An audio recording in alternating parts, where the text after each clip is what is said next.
emergency, call 387-2323. LA filing number 16-7969. WNXX, Jackson, KNXX, Donaldsonville, and WDGL HD2 Baton Rouge. This hour brought to you by Spencer Callahan Injury Lawyers, LA 21-12681.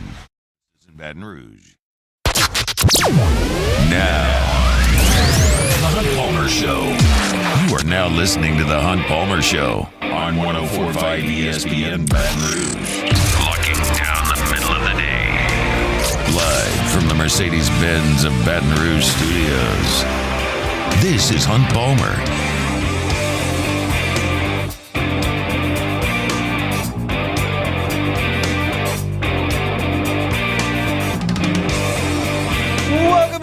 Hunt Palmer coming to you from the Mercedes-Benz of Baton Rouge studio downtown in the capital city on this Monday. It means we're brought to you by Gulf Coast Office Products. Hope your work week is off to a good start. Got Jacob Beck and Cassie Spazzali back there on the ones and twos. And we got lots to get to from a wild weekend in sports. LSU baseball gets 2 out of 3. LSU men's basketball gets a victory to finish off SEC play. LSU women's basketball gets to the SEC tournament final. Drama in that one, which we will certainly talk about. Got some guests that are going to come on to talk about it all as well. Matthew Bruni's going to talk hoops with us in 30 minutes. Billy Embody, another member of the On 3 crew, is going to talk recruiting for LSU football at 2 o'clock. It was a monster weekend on campus, so LSU did get a commitment, so we'll talk about that with Billy. Then Buzzy Heidel is going to come on at 2:15 and talk a little baseball. Buzzy was on the call for a couple of games this weekend. I saw him at the box yesterday, so want to chat some baseball with Buzz. We'll do that at 2:15. I will start with LSU baseball over the weekend. I realize that's probably not the lead for most shows today, but I'm going to start there. The Tigers take 2 out of 3 on Friday behind 6 no-hit innings from Luke Holman. LSU won 4-0. On Saturday, Gage Jump got the start, and through 5 shutout innings, LSU won it pretty comfortably 8-2. And then Sunday, the bats fell asleep. I guess they didn't get the memo for daylight savings time, whatever the case may be. But LSU very poor offensively in the game yesterday. Just 1 unearned run by the offense, and they lose a 2-1 decision to the Musketeers. I thought Xavier was pretty quality club, to be quite honest. I didn't know a lot about Xavier coming into today, this weekend, other than the fact that they were in a regional last year. But they had a lot of arms that had some quality stuff. They looked to be pretty capable offensively. I don't know how that's going to translate to Big East play, and I don't know if they're a regional team again this year. But I thought overall, just watching Xavier, the eye test, probably a pretty good tune-up for SEC play. So for LSU the last 2 weeks, pretty solid opponents for the non-conference, and now we'll turn our attention to conference play. But I want to look over the weekend that was. For me, absolutely and unequivocally, the number one storyline from this weekend at the box is LSU starting pitching. And it honestly dates back really 2 weeks, how well these guys have thrown the baseball. If you go back 8 games to Rice in Houston last Wednesday, then you go through the Houston tournament, the game at Southeastern, and this 3-game set, those 8 games, LSU starting pitching has struck out 71 and walked 9. It's been incredible to watch these guys work. Luke Holman has not allowed a run on the season. That's a month's worth of starts. He has not given up a run. Struck out 10 more on Friday night. He was fantastic. Gage Jump took the ball on Saturday. 5 innings of work, got that pitch count up to 87, which I really liked seeing. They were shutout innings, just 3 hits, 10 strikeouts, and 1 walk. I told you this last week. I love looking at strikeout totals because you can't luck into strikeout totals. That means you're locating pitches, you're getting guys off balance, you're having guys guess, off-speed stuff is sharp. Like that's a real indicator to me, and they continue to roll up huge strikeout numbers. And Thatcher Hurd, well, if you watched the game yesterday, I think it's an interesting thing. I think when they did the first television debate, I think was Nixon and Kennedy, and the radio folks thought that Nixon won, and the television folks thought that Kennedy won because Kennedy was a more attractive candidate. And so it was just a matter of perspective there. If you look at Thatcher Hurd's line from yesterday and did not see a pitch, you would go, oh, that's a really good outing. If you watched the game and then didn't see the line or the scoreboard, you'd be like, I think Hurd just didn't really have it. It was interesting because he did kind of what Thatcher Hurd does. He worked himself into trouble, and then he used his stuff to get him out of trouble. And that's kind of been his MO. And you know what? That's okay for a third starter. When you're good enough as a third starter to strike out 9 guys in 5 innings and he allowed just the one unearned run. I mean, that's quality stuff on a Sunday. And LSU's bullpen should be in better shape than most of their opponents on Sundays. But there were a couple of instances for Hurd that I thought were really impressive for him. One was in the third inning for Xavier.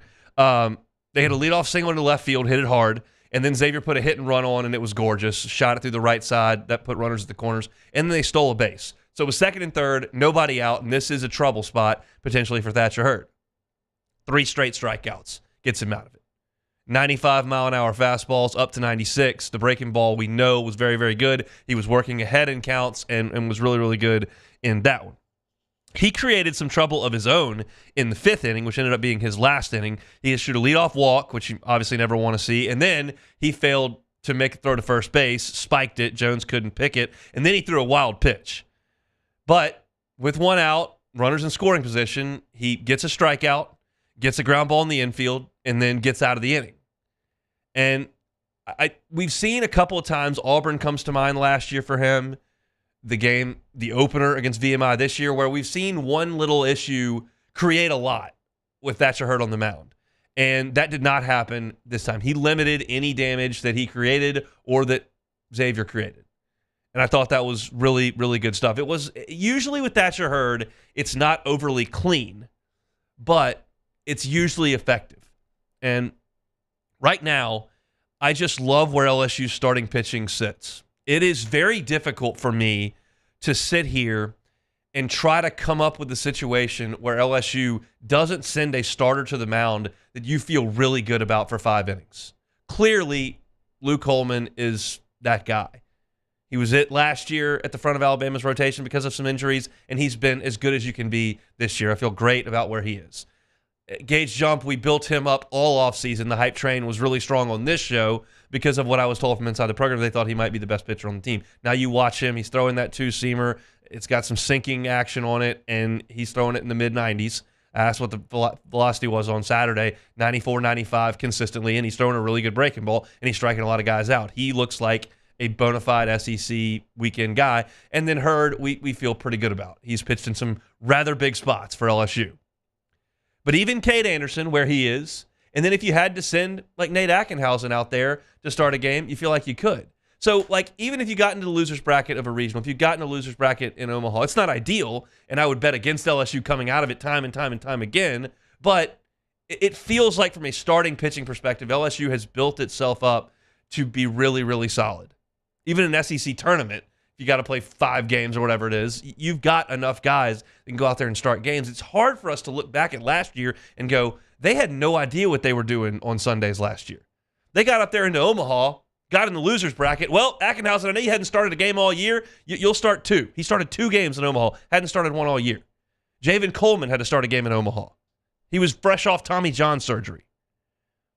This LSU pitching staff, in terms of starting pitching, has built itself enough high-end depth that you're going to feel good just about every time they take the field, if not every time they take the field with the starting pitcher that you've got on the bump that day. That is a huge advantage over the vast majority of college baseball. Most college baseball teams have a guy at the front of their rotation they feel really good about.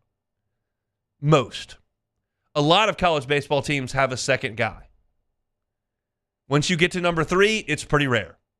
You start to get to 4 or 5, there are a handful that feel like they can do that. Florida's usually got that. Vanderbilt at times has had that. Wake had it last year and probably does this year. But it is very rare to have this many high-end guys. And it's not like they went out there one time and did this. This has been who they've been for a month. As I mentioned, Luke Holman has not given up a run yet in 24 innings. Gage Jump has pitched 13 1/3 innings and has not allowed an earned run. Cade Anderson has 26 strikeouts in 14 innings. He's given up 1 earned run. And Thatcher Hurd's numbers are the worst of the lot. And you're sitting here with 17 innings pitched, 9 earned runs. He's got 26 strikeouts in 17 innings. That's your 3, who might be the 24th pick in the draft. There are some issues that are not awesome that I'm going to get to in the next segment. But to me, baseball starts with starting pitching. And that's why, last week when Jay said the bullpen is more important than the starting rotation, he said there's no question about it. I would push back on that. There's a reason why you think Luke Holman's your best pitcher and he starts. There's a reason Paul Skeens started every game he came into last year. Starting pitching is the most important thing in baseball. And LSU has got it in spades. Defense has been pretty good. The offense has been spotty. We saw the game yesterday. And I've got some statistics I want to unpack and some things I want to talk about with this offense. It's not panic button time here. They're 14-2. But yesterday was pretty ugly, and that's been kind of a recurring theme more often than you'd like. But the backbone of this team, which we knew in October and we knew in January, was going to be the pitching staff, specifically the starting pitching, and it has performed beautifully getting ready for conference play. Now you got to go on the road, Starkville, and find a way. But I feel very, very, very good with where LSU is from a pitching perspective, and that's a comforting feeling, knowing that you're going to put somebody out there each and every game that you feel like has a great chance of keeping you in the game or dominating for 5 or 6 innings. So that's a look at LSU's pitching. I thought the headline story of the weekend. When we come back, I want to talk a little bit about the offense because it is worth talking about. Our Monday shows are brought to you by Gulf Coast Office Products, GCOPnet.com, GCOPnet.com. Shout out to Trey Beal. Love chatting with Trey. Whatever vertical market you may be in, whether it's healthcare, banking, education, you're like us, media company that has a sales department. You have copier and printer and scanner needs, and they're probably not the same as another vertical, but Trey handles them all. He's got a book of clients in every single vertical market that you can think of. Let him be your contact for your copying, printing, scanning needs. Can't have that stuff going down. Need it running efficiently. Trey can help you with that. He's awesome. So are the folks over at Gulf Coast Office Products. Again, GCOPnet.com. We come back. Let's talk some offense on the Hunt Palmer Show. You are now listening to the Hunt Palmer Show. Our listeners fire off their opinions on the jimsfirearms.net hotline at 499-1045. Keep listening for your next chance to shoot us your thoughts with the jimsfirearms.net hotline on 1045 ESPN Baton Rouge. IU Chrysler Dodge Jeep Ram is taking $17,500 off new 23 1500 Bighorn trucks. We're open for business in our beautiful new showroom and taking $17,500 off new Ram 1500 trucks. All new Bayou vehicles come with a 1 million mile warranty. The crew at Bayou Automotive is going to do right by you.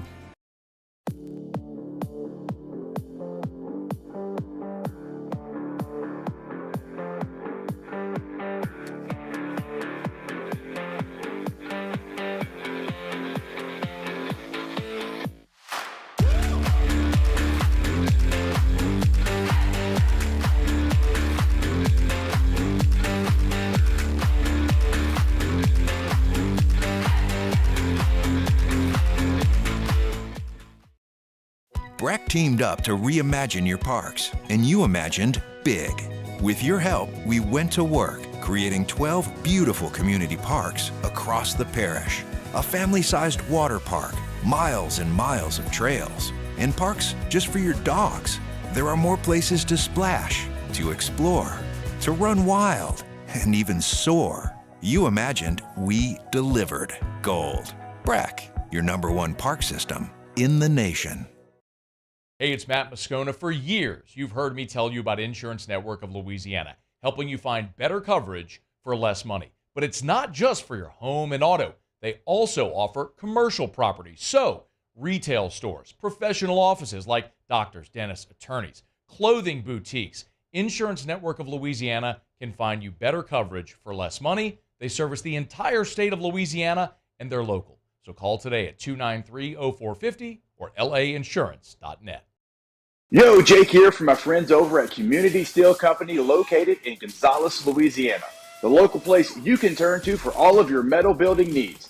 Notice I said local, not Houston, not Dallas, not Atlanta, but right here in Gonzales. Visit them at their brand new state-of-the-art website at communitysteelco.com or pick up the phone and give them a call today to answer all of your questions on your metal buildings, roofing and sheet metal, and any other steel needs you or your business need at 225-647-2020.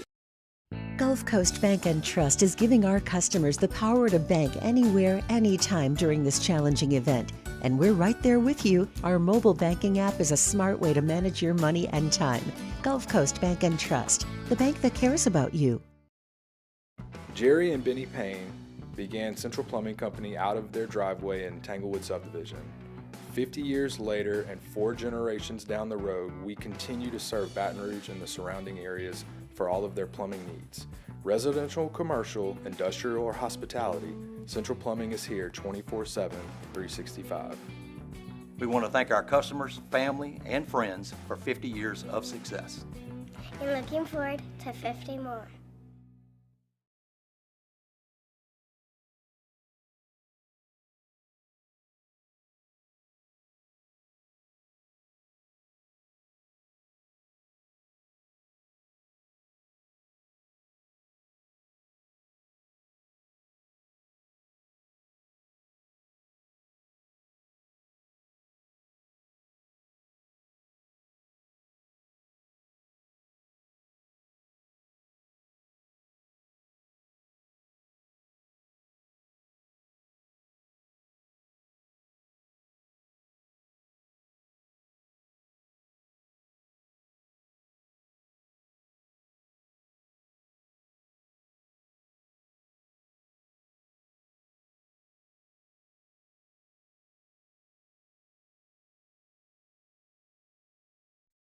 Moscona inviting you to join us for Monday's AFR, presented by Relief Windows. Recapping a busy weekend. Tiger baseball against Xavier, basketball squad against Mizzou, and the NFL legal tampering period opens. We'll have the latest 3 to 6. 104.5 ESPN Baton Rouge.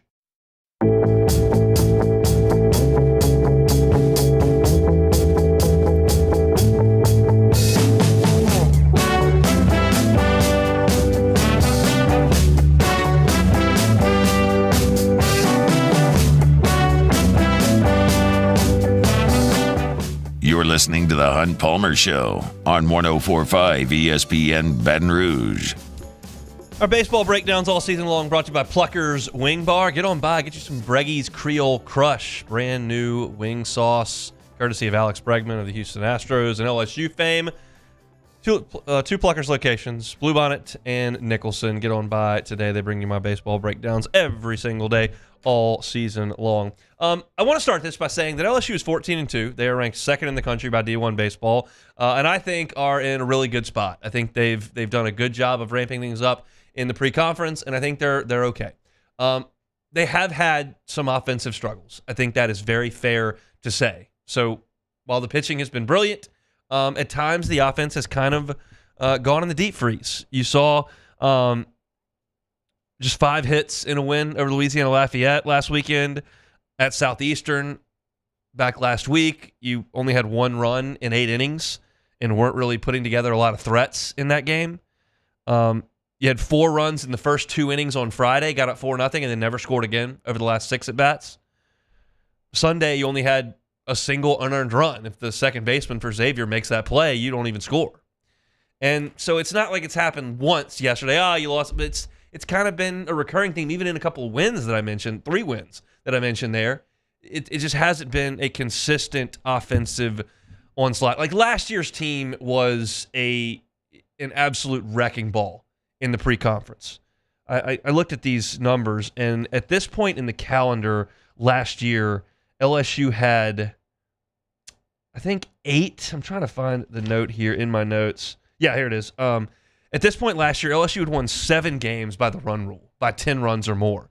And that's only happened, and they had another one that year in Round Rock where if they had the run rule in place, it would have been an 8th one in the pre-conference. And LSU's only run ruled 1 opponent thus far. So they just haven't been as just dominating as they were last year. And I think that was our anticipation. I did not expect coming into the season for LSU to be exactly the same offensively as they were last year. There's just too much production gone. We know Cruz and we know Morgan, but Dugas and Beloso, Joe Bear was fantastic last year. You lost a lot of juice off of that roster. And while the talent level of a lot of these guys is greater than some of the guys you lost, nobody would debate the talent level of Paxton Kling to Gavin Dugas. Like, Kling's got more tools here. But Dugas is a great college hitter. Kane Beloso didn't even try to play professional baseball. He's already got a 9-to-5. He just got out of Omaha. But he was a really good college hitter who had been around for 5 years. And so you're counting on a depth of high-end talent to reach its potential level. And to this point, I would suggest that some of those guys are still in the process. You've got a situation where we sit right now where some guys are just not quite where I think they're going to be offensively. We've played 16 games, and Tommy White has 4 extra base hits. That's a weekend for him sometimes. And I still think there's a 4 home run weekend coming for him. Hopefully it's in Starkville in a few days. But he's got 4 extra base hits in 16 games. Paxton Kling has 3 extra base hits at this point in the season. Josh Pearson's hitting .220. So you need some of those guys to raise their level of play. I mean, if I told you that player X was hitting .317 to this point and getting on base at a .405 clip, you would go, well, that's a pretty good start to the year. But you expect Tommy White to be a potential Golden Spikes guy. I didn't sign up for him having 2 home runs through 16 games. I mean, he's being out-homered by a lot of guys on this roster. Pearson being one of them. But they need a little more from him. They need a little bit more from Pearson. And then, you get a spark from Ethan Fry, and he slides into the base funny and probably dislocates that shoulder. They'll have to get that put back in. He'll have to rest a little bit. Looking for a little bit of spark from Ashton Larson. Stephen Milam's been good. But you may need a little bit more from Brady Neal. Struck out with the game on the line yesterday. You need some of these guys to be closer to their potential than they are. I'm not asking them to be Cruz. And again, I'm telling you that I think LSU is in a good spot as far as their record goes, as far as the way they're playing. But there have been times, probably a little bit more than Jay would like, where LSU's offense has kind of hibernated for a little bit. And yesterday that resulted in a loss. There are still going to be bumps in the road. You're about to face an absurd 15-game stretch here in conference play. And there are going to be a couple of games in those 15 where LSU's offense gets held down by elite pitching. It's not going to surprise anybody if Hagen Smith throws 7 innings of one-run baseball against LSU. I hope that's not the case. I hope they work him out of the game like they did LeBaron Johnson last week, and he throws 3 innings. That'd be great. But there are bumps over a 56-game schedule. It's just the last 2 weeks there have been a few more than you'd like, and I think they get camouflaged a little bit because LSU is winning. You're not going to chastise the offense for the performance in Hammond last week, but the fact of the matter is that 1 run in 8 innings against Southeastern's midweek pitching needs to be better than that. You don't think about anything on Friday because Luke Holman was brilliant and threw 6 no-hit innings and you won the game. It's like, you didn't score after the 3rd inning? Come on, guys. And then yesterday, you do think about it because you end up losing the game. And you don't think as much about the fact that LSU's pitching did a really good job and only allowed one earned run and 1 unearned run. You can look at the offense and go, come on. But Tommy White's going to hit. That boat is going to find its level. He's going to hit 15 home runs. Maybe we thought there'd be more in February and March than there have been, but he's going to hit 15 home runs. I think Paxton Kling's going to be better than he's been. I think Mac Bingham is going to hit better than 262. He's not 100 points worse from Pac-12 to the SEC. And when the weather warms up, it's a little bit more comfortable to hit. That'll help. More at-bats is going to help Stephen Milan, going to help Brady Neal, who has missed a ton of time. Tommy White's missed a ton of time. That's something that I don't think I gave enough credence to in the fall entering the spring, that he left Omaha, had shoulder surgery, and didn't really pick up a bat until Christmas. That really hurts you, getting out of rhythm like that. Brady Neal gets hurt last year, tries to go to the Cape, gets hurt again, is limited in what he can do in the fall. Well, now he's getting more regular at-bats. I think a lot of these guys are going to be better hitters in May than February. So again, I don't want to sound like I'm sounding an alarm. I'm not. Of course, last year, very famously, I did hammer the panic button on the bullpen after that Mississippi State meltdown. I'm nowhere near a panic button. LSU is fine. I'm just merely analyzing the team here, and when I look at this, I'm looking at an offense that isn't quite humming at the level that wins championships. There are too many lulls here over the course of 2 weeks. And so it's just what's happened here is that LSU and Jay Johnson have created an expectation, and that's what we're grading against. Rarely around here do we grade things relative to the rest of the country. Around here, we more so grade on a championship curve. That's just the way we analyze this program. We talk differently about the baseball program than we do the basketball program. That's just what has been built here. And so sometimes when I have the conversation and we're talking about a championship level that I'm looking for LSU to reach, at times it can sound like we're being overly negative when compared to the rest of the country. It's just kind of the way that these conversations take place. But Jay Johnson's track record and a lot of these guys' track records in college would suggest things are going to continue to get better and better and better. And if you pair that, and that offense does get closer to reaching its ceiling with the way that LSU's pitching the baseball right now you've got the recipe to do something really special. But that's the beauty of this sport. I love it so much because the things that go on and happen in February are oftentimes a distant memory by the time you get to the games that really matter. It's just such a long and winding journey. It's fun to talk about. It's fun to discuss. And this team is not going to do it with the recipe that last year's did it. Last year's team did it with elite-level star power and veteran hitters that have been in college 4 and 5 years. This year's recipe is not as much on the star power side and just more of they've got more good players. They've just got to find the guys on a given day to reach their potential. And if they do, they're going to be one of the best offenses in college baseball. And I'm certain if you went up there and asked Jay Johnson, he would have every anticipation that that's what they're going to be very, very soon. The scary part of it is, and this is something we'll talk about at the back end of last week, and certainly as we get into next week,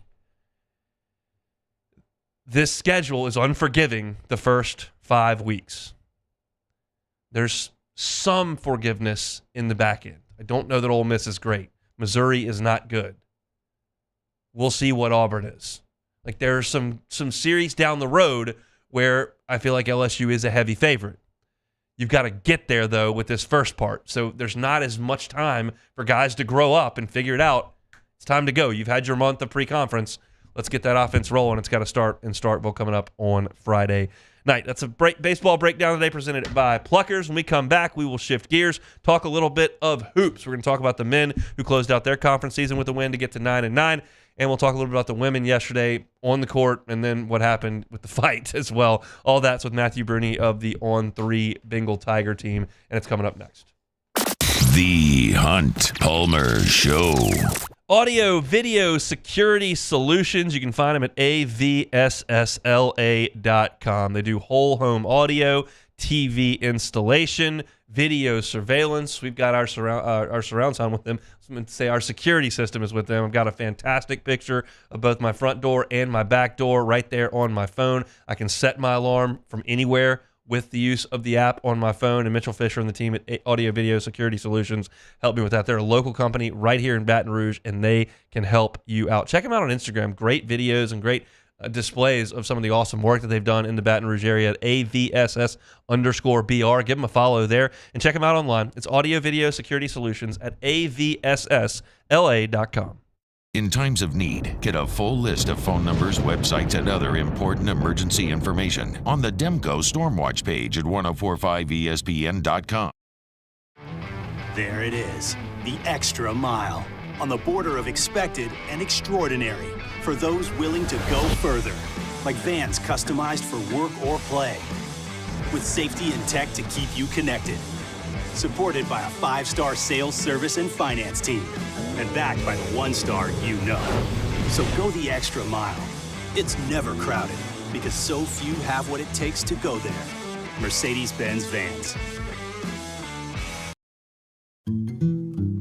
Power up your next project with John Deere Deals by Sunshine. Whether you're working hard or playing hard, our knowledgeable team will help you find the right product for you. Ask us about our amazing tractor package promotions. Learn more about what it means to be powered by Sunshine at sunequip.com. LSU.com.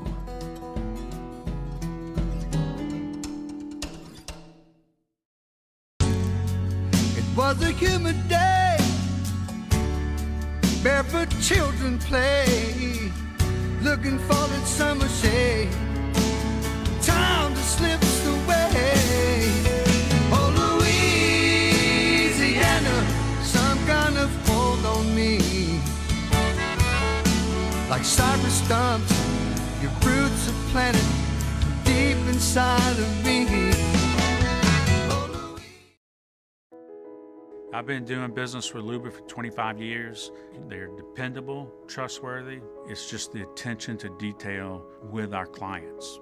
Our folks have years and years of experience. They're highly trained professionals, but many companies have that asset. What I'd like to think makes Luba a bit different is that we use those talents in a way that truly is dedicated to serving the needs of the folks who depend on us. Dylan Cruz here to tell you about Six Rings Baseball and Softball Camp. If you live on the North Shore and play ball, go to Six Rings Camps with former LSU assistant coach Dan Canaveri. His knowledge is second to none, and your child will improve and have fun doing it. Camps are held at Coquille Park and Six Rings Academy in Covington with 4 sessions over the summer. Full day and morning only sessions are available from ages 7 to 13. Go to sixringsbaseball.com or call 985-206-9096. Learn the game to love the game. Electricity is all around us, and our families depend on it. Every day is sparked by the power of a cold drink or a warm meal, a movie night, and a comforting light at the end of a dark hallway. From sunrise to sunset, playtime to bedtime, our team is ready to take care of your electrical needs, even in the case of an after-hours emergency. On Tuesday's OTB, what does LSU baseball need to do in their final tune-up for SEC play? Plus, the latest from LSU Tiger Spring football and talking on Saints with Nick Underhill. Off the bench, 7 to 10 a.m., 104.5 ESPN.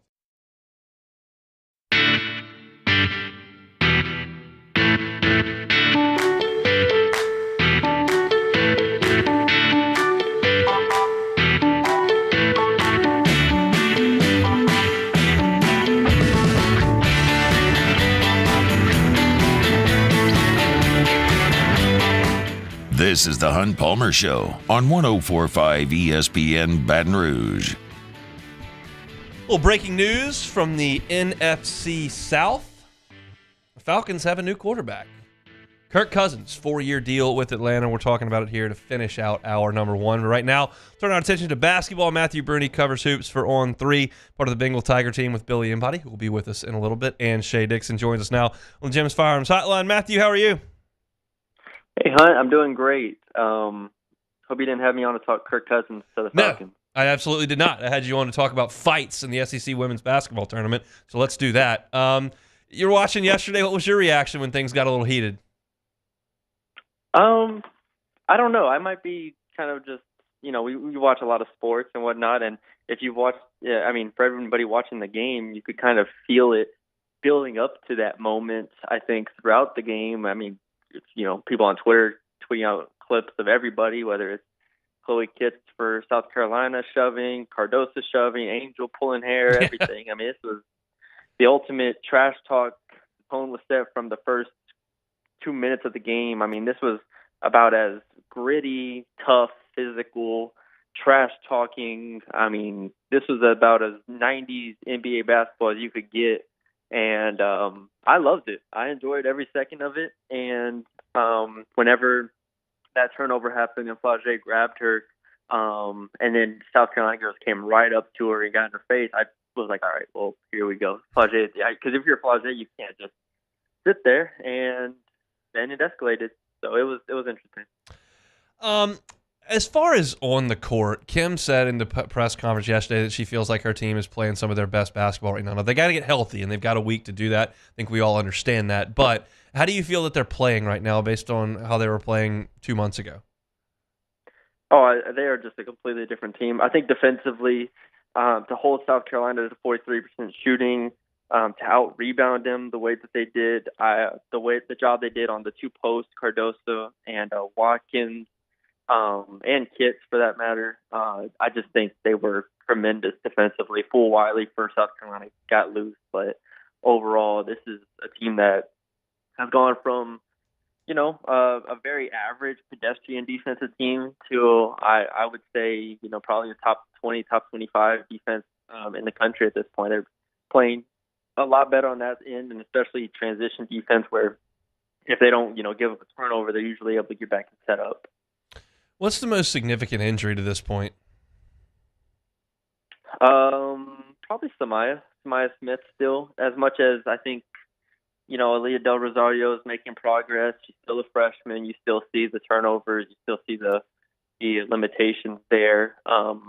You wish you kind of had Samaya there because she was so good, so consistent on both ends of the court. So it would make a massive difference. I don't know if you're including Michaela Williams, who missed 3 games with that foot injury, and she didn't look right yesterday, and they're definitely going to need her, so you can throw that in there as well. But yeah, it's definitely not a position they want to be in right now, health-wise.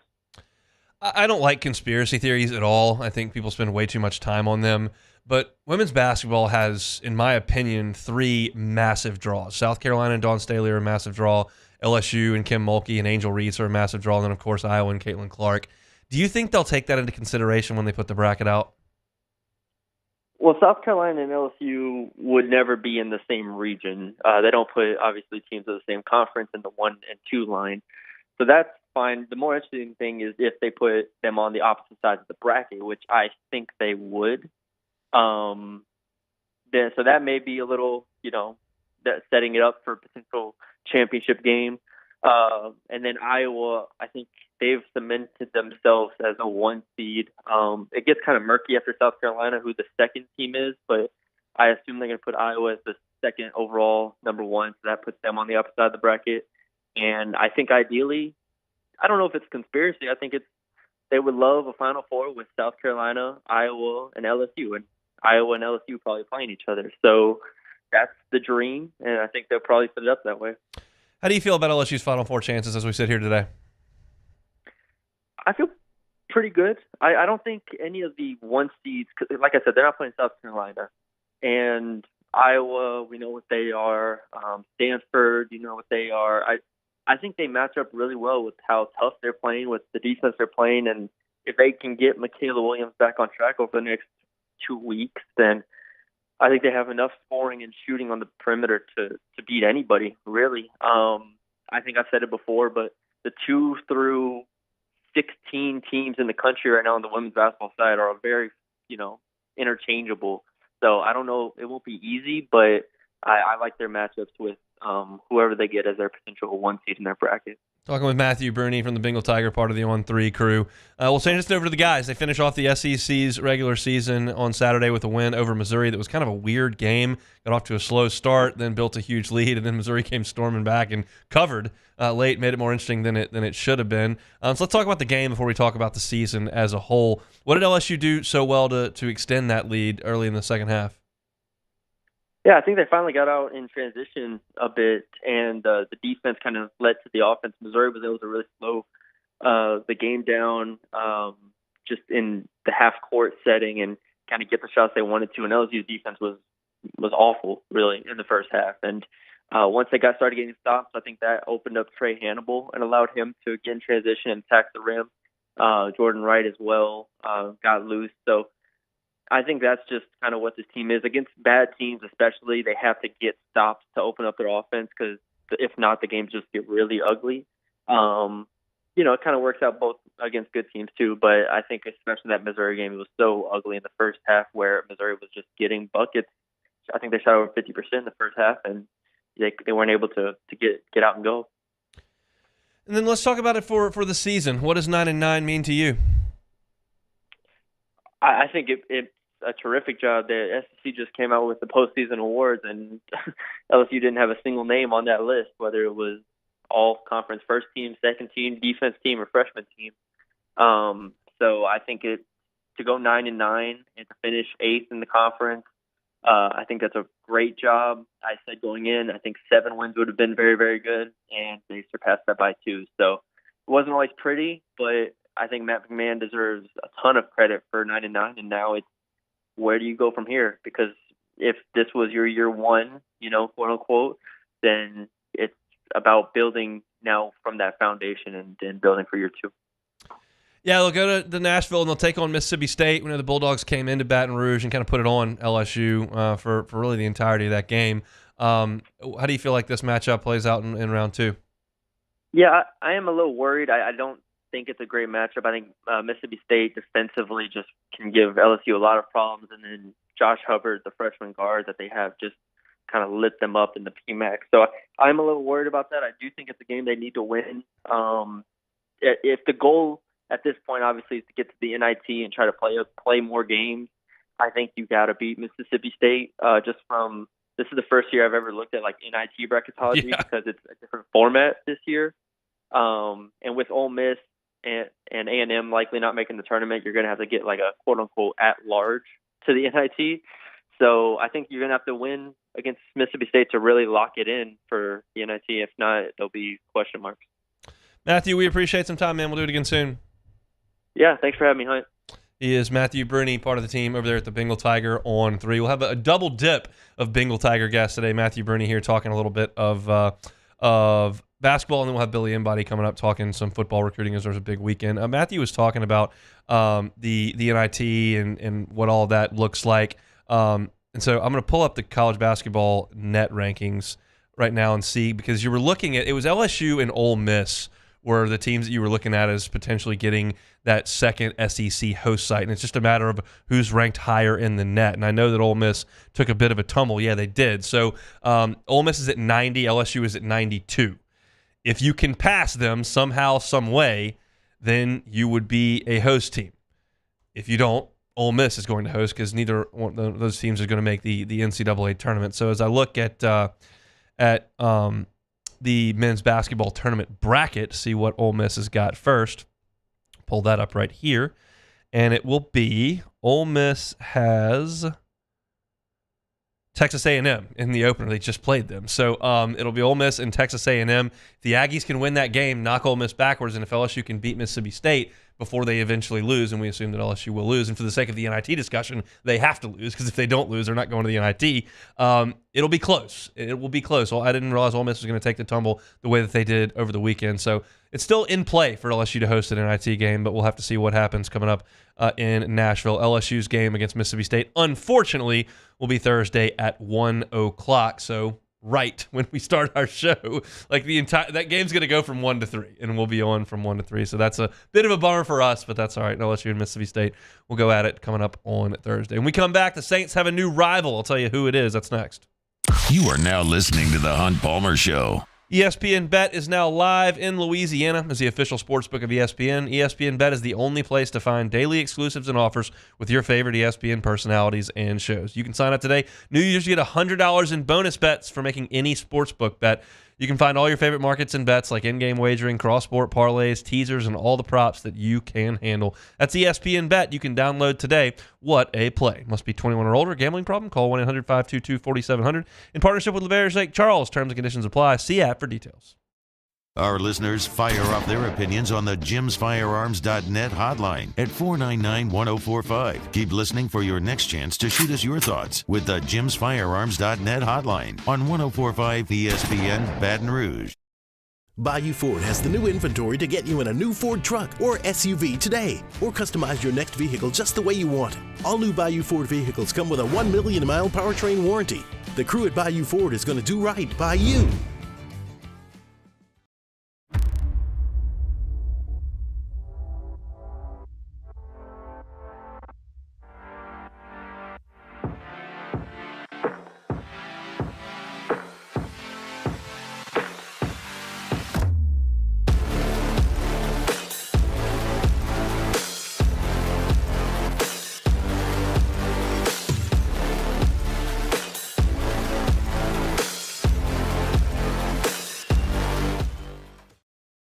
BRAC teamed up to reimagine your parks, and you imagined big. With your help, we went to work, creating 12 beautiful community parks across the parish. A family-sized water park, miles and miles of trails, and parks just for your dogs. There are more places to splash, to explore, to run wild, and even soar. You imagined, we delivered. Gold.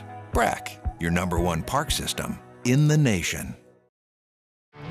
There it is, the extra mile, on the border of expected and extraordinary, for those willing to go further, like vans customized for work or play, with safety and tech to keep you connected, supported by a 5-star sales, service, and finance team, and backed by the 1-star you know. So go the extra mile. It's never crowded, because so few have what it takes to go there. Mercedes-Benz Vans. Hey, it's Matt Moscona. For years, you've heard me tell you about Insurance Network of Louisiana, helping you find better coverage for less money. But it's not just for your home and auto. They also offer commercial property. So, retail stores, professional offices like doctors, dentists, attorneys, clothing boutiques. Insurance Network of Louisiana can find you better coverage for less money. They service the entire state of Louisiana, and they're local. So call today at 293-0450 or lainsurance.net. Yo, Jake here from my friends over at Community Steel Company located in Gonzales, Louisiana. The local place you can turn to for all of your metal building needs. Notice I said local, not Houston, not Dallas, not Atlanta, but right here in Gonzales. Visit them at their brand new state-of-the-art website at communitysteelco.com or pick up the phone and give them a call today to answer all of your questions on your metal buildings, roofing and sheet metal, and any other steel needs you or your business need at 225-647-2020.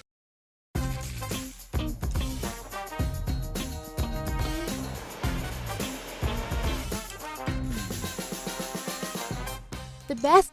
Matt Moscona inviting you to join us for Monday's AFR, presented by Relief Windows. Recapping a busy weekend. Tiger baseball against Xavier, basketball squad against Mizzou, and the NFL legal tampering period opens. We'll have the latest 3 to 6. 104.5 ESPN Baton Rouge.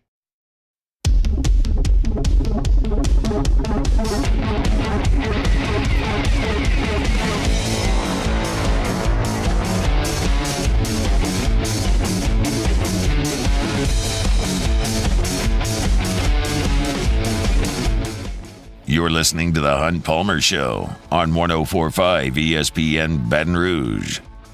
Monday show is brought to you by Gulf Coast Office Products, GCOPnet.com, GCOPnet.com for all of your printing, scanning, copier needs. You have them. Every business needs them. Gulf Coast Office Products can help you out. Contact our guy, Trey Beal. Check him out at GCOPnet.com. Some just tons of news in the world of the NFL right now. Saquon Barkley is leaving New York for the Philadelphia Eagles. Tony Pollard's leaving Dallas for Tennessee.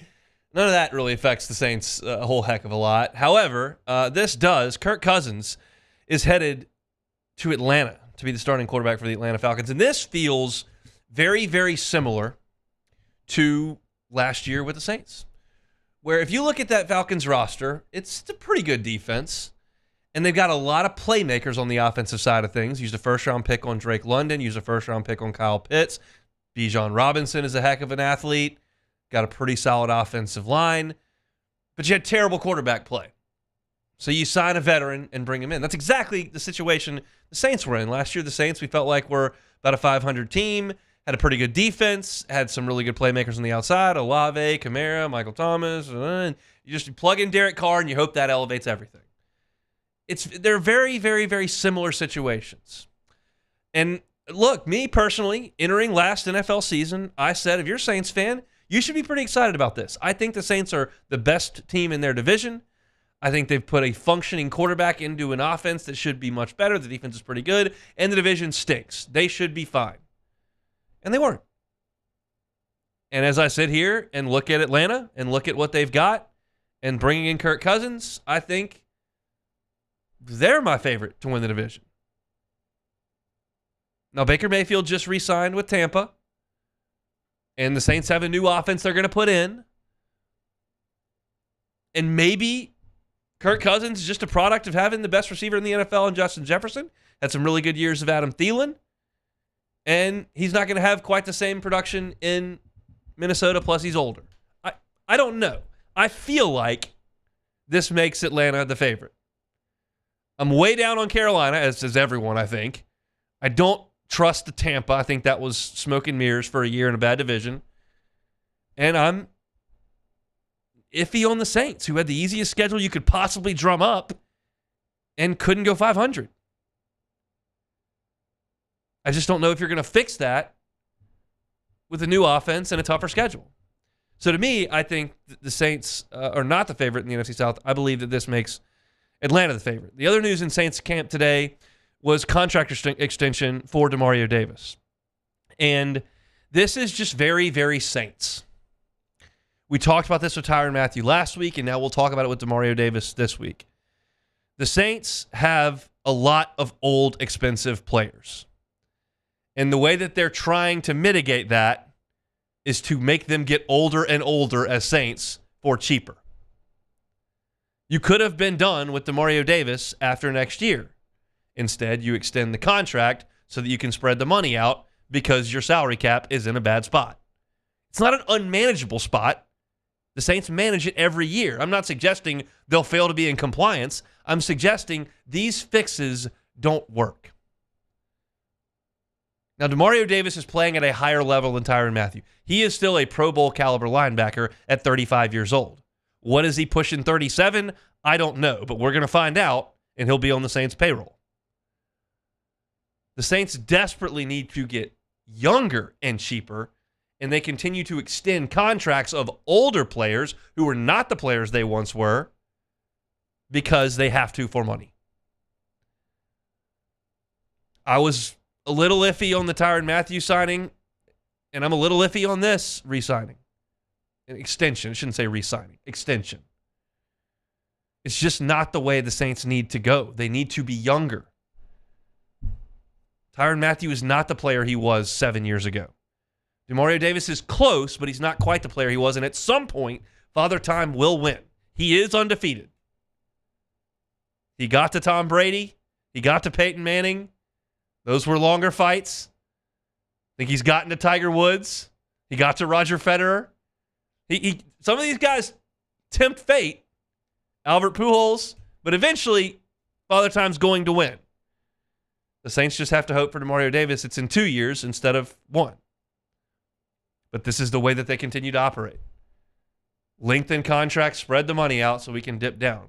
I love hearing about some of these teams in the NFL. Now, granted, a lot of times they're bad teams, but they have $80 million of cap space to work with.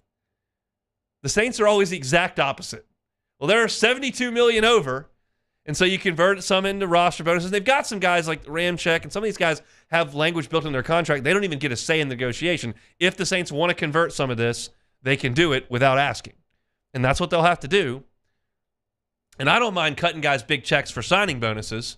But what I don't like is adding years onto contracts of aging players.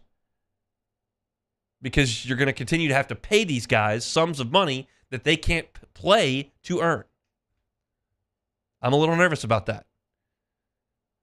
I don't love sitting here in March when optimism should be very, very high and talking about two negative thoughts. One, that the Falcons got better and that I don't love the Saints adding years onto a 35-year-old linebacker's contract. But that's what we've got here. So we'll see. It is the wild, wild west in the NFL right now. If you're on Twitter, you can see these stories are breaking more quickly than I can even express them to you. But for the ones that do impact the New Orleans Saints, Demario Davis adds a year to his contract, and Kirk Cousins, now the signal caller for the Atlanta Falcons. You like that? We'll see Kirk Cousins a couple times a year in Atlanta for the next 4 years, as that's the contract he signed. All right, so that is it for a first hour here on a Monday edition of the Hunt Palmer Show. Gulf Coast Office Products brings you our Monday shows. We open things up talking some baseball. I love where LSU is from a starting pitching perspective. I think this is a very, very healthy way to build a team, and I'm confident with where that stands entering SEC play. The offense makes me pause here and there. Sometimes it's great. Sometimes it falls asleep for 8 innings at a time. So I express my, I don't know if concern is the right word, but just brought a few things to light in the second segment. All those breakdowns all year long brought to you by Pluckers, and you can catch it on demand. 1045ESPN.com's on-demand tab. All of our shows are listed there at 1045ESPN.com. Off the Bench, Live at Lunch, Hunt Palmer Show, After Further Review. All of our audio is listed there in its entirety each and every day. You can also find us wherever you find your podcasts, whether it's Spotify, Google, Apple, wherever you find your sound, you can find us. And, of course, on YouTube, segment we just got through with the Saints. You can find it Hunt on Saints on YouTube. And all our LSU football talk, you can find it Hunt on LSU. We'll talk to Billy Embody coming up, and you can certainly find that on our YouTube page as well. Also chatted with Matthew Bruni, part of the Bengal Tiger, about LSU's basketball teams. Girls playing pretty well, getting in fights. What was Bruni's thought on that? And also the guys as they finish up their regular season with a win over Missouri. Now they'll set their sights on Nashville, while Mississippi State will be the first opponent in the SEC basketball tournament that'll come up starting on Thursday. Hour number 2 is jam-packed. Got a couple of guests I'm excited to chat with. LSU had a junior day over the weekend, hosted a lot of big-time recruits, and secured a commitment from really top-tier linebacker. Billy Embody will give us all the information on that. He covers recruiting for the Bengal Tiger, part of the On 3 crew. He's with us at 2 o'clock. And Buzzy Heidel, national champion, last homer ever at the Old Box, part of the LSU Sports Radio Network. We'll talk some baseball with Buzz at 2:15. And I've got to give you my thoughts on LSU's men's basketball win over Missouri as well before we get to take it or leave it and finish things up. We'll pause for Sports Center, come back on the other side. You're listening to the Capital City's leader in sports talk. It's 104.5 ESPN, Baton Rouge.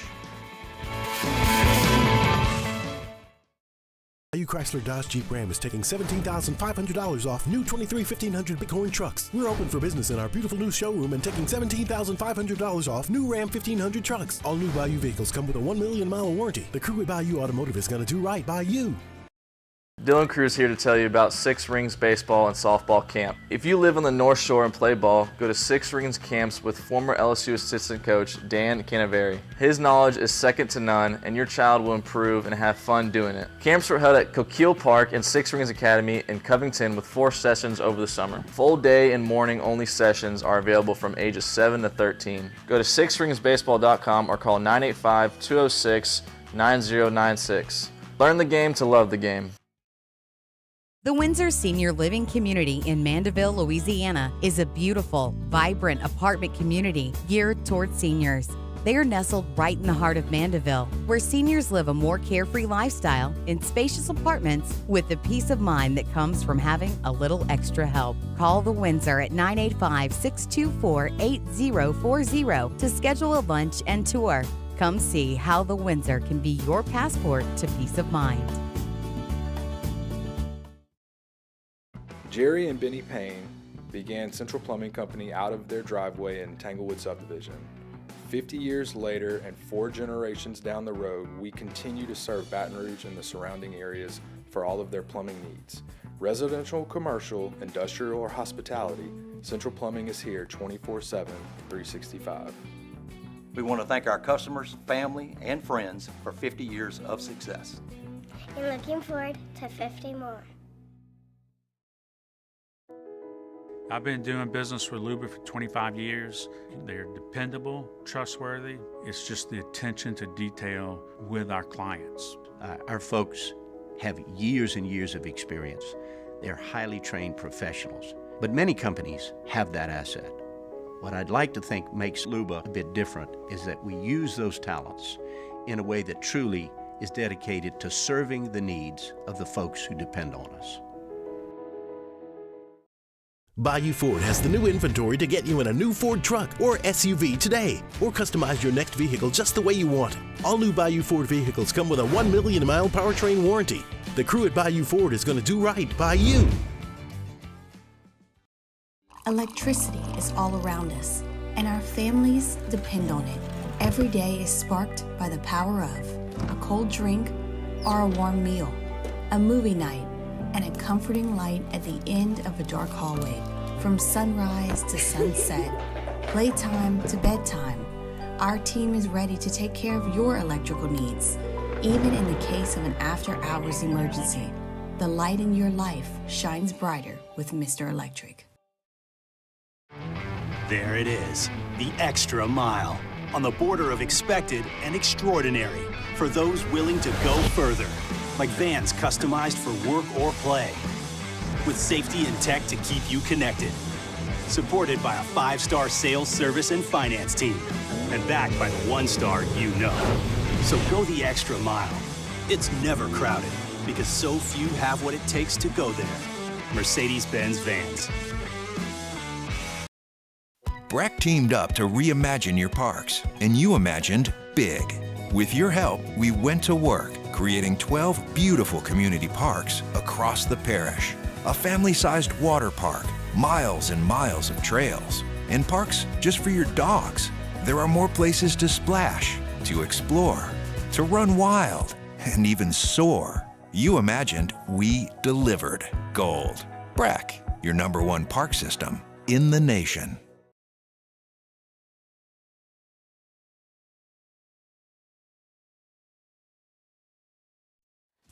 Is SportsCenter. I'm Christine Lisi. Breaking news. One day after Russell Wilson agreed to sign with the Steelers, another quarterback's found a new team. Kirk Cousins has agreed to a 4-year deal with the Falcons, $180 million, $100 million guaranteed. Busy day for the Eagles, signing running back Saquon Barkley, 3 years, $38 million. Defensive end Bryce Huff, 3 years, $51 million. And guard Landon Dickerson, 3 years, $87 million. Raiders signing former Dolphins defensive tackle Christian Wilkins, 4 years, $110 million, $85 million guaranteed. Might Bengals franchise tagged receiver T. Higgins be on the move? Disappointed there's been no talks with the team about a long-term extension in about a year. Higgins has asked for a trade. First Take co-host Shannon Sharp. He wants long-term financial security, and I believe he's played his way into a long-term deal. I just do not believe he can get it from Cincinnati, considering Jamar Chase is the definitive #1, and he's going to want somewhere north of 28 million. Baseball, Yankees ace Garrett Cole will have an MRI after experiencing right elbow discomfort.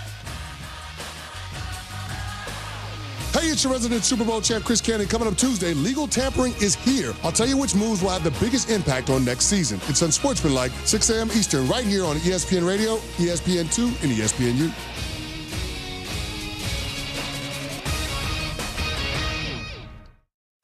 Ladies and gentlemen, may I direct your attention to something quite extraordinary? Now, the Hunt Palmer Show. The Hunt Palmer Show on 104.5 ESPN Baton Rouge. Live from the Mercedes-Benz of Baton Rouge studios. This is Hunt Palmer. Hour number 2, Monday edition of the Hunt Palmer Show, presented by Gulf Coast Office Products. Buzzy Heidel in 15 minutes talking a little bit of baseball. I think in most industries, there are times of the year where things are a little bit more hectic or active. There are times of the year where things are a little bit slower. I'll be very honest. Like, there are times in July where you're digging around trying to find something to talk about. That's just the reality of sports talk in Baton Rouge. This time of year, not like that. There's so much going on, from women's conference basketball tournament, baseball starting SEC play, men's conference basketball tournament. Oh, yeah, and recruiting, which never stops. And there was a huge recruiting weekend for the LSU football team over the weekend that resulted in a commitment. Billy Embody and Shay Dixon covered all for the Bengal Tiger, part of the On3 network. And Billy joins us now on the Jim's Firearms Hotline. Billy, how are you, sir? Doing well. How are you? Doing very well. Tell me what this weekend was from a recruiting perspective for LSU. Yeah, this was a huge weekend for LSU on the recruiting front. They had a lot of their top targets in to visit this past weekend, whether it be, working out with the Battle New Orleans tournament happening, where a lot of these top 7-on-7 teams were coming through as well. And so it panned out where guys had an easy trip, or they were just able to get guys in to see spring practice on Thursday and Friday. They pretty much had guys on campus for 3-ish straight days, it seemed like. So the staff definitely put in some hours on that front between spring ball and recruiting, and they really had a very, very impressive group come through Baton Rouge to check out the program, and they came away with one public commitment so far, and they just continue to stay hot. They're doing a really nice job in the 2025 class, laying the groundwork in those future classes, and this was a big weekend for that. I think a lot of people are very, very familiar with the 3 #1 players: Harlan Berry, DeCorian Moore, Bryce Underwood, all the best player at their offensive position in the country. Is that resonating with other members of this recruiting cycle, that LSU's got the big name players already committed? I think so, and LSU is not seeing a guy like a Bryce Underwood commit in quite a few years, and when you have him leading the way now that he's on board, it does just give you an overall boost in credibility. Not that, back-to-back 10-win seasons doesn't do that for you when you're Brian Kelly and his staff, but it does help just as a recruiting buzz and trying to build that buzz that really does help. And you stack Decorian Moore and a Harlem Berry in there as well, and it just shows you're going to have tons of offensive firepower to go with your recruiting class, and that's certainly helpful for a lot of these guys when they're weighing out their decisions and things like that. And we're seeing Blake Baker and his staff on the defensive side find their footing as well and start to stack up some talent too. So it definitely helps. And with those guys being, I would say, as locked in as they are, even Decorian Moore, who's going to take some official visits, is pretty adamant that he's loving what LSU,